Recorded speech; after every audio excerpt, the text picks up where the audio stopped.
The following clip is from a book review and analysis video I made on Up From Slavery by Booker T. Washington. The book is an autobiography telling the story of how Washington, who was born a slave, rose up from slavery while helping his fellow freed slaves become freer still through education and hard work. It is full of wisdom regarding the history of slavery, the value of education, the power of merit, and how to effectively improve race relations, among other things. I think of Washington as an American hero, whom we should all look up to today for guidance in these divisive times.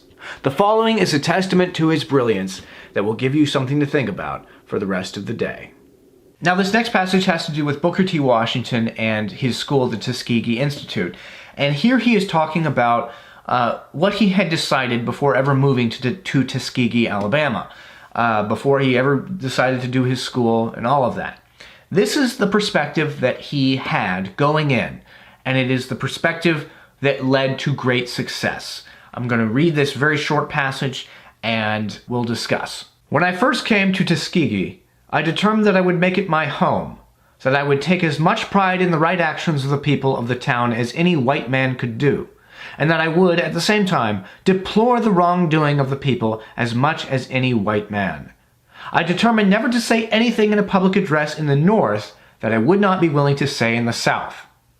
I early learned that it is a hard matter to convert an individual by abusing him, and that this is more often accomplished by giving credit for all the praiseworthy actions performed than by calling attention alone to all the evil done. This passage pinpoints an idea that is extremely rare in our society today.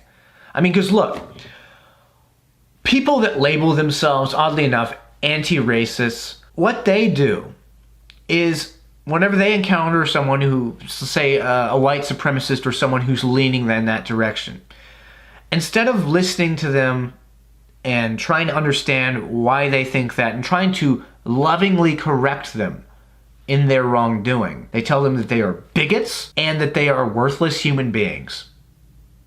And what Booker T. Washington is illustrating here is that that's not going to get that person to change their mind. It's only going to make them hate you more. And what Booker T. Washington says that is so true, it is an idea that needs to make its way back into American society and conversation today. What he says is, I early learned that it is a hard matter to convert an individual by abusing him, and that this is more often accomplished by giving credit for all the praiseworthy actions performed than by calling attention alone to all the evil done. Booker T. Washington, the reason he had so much success with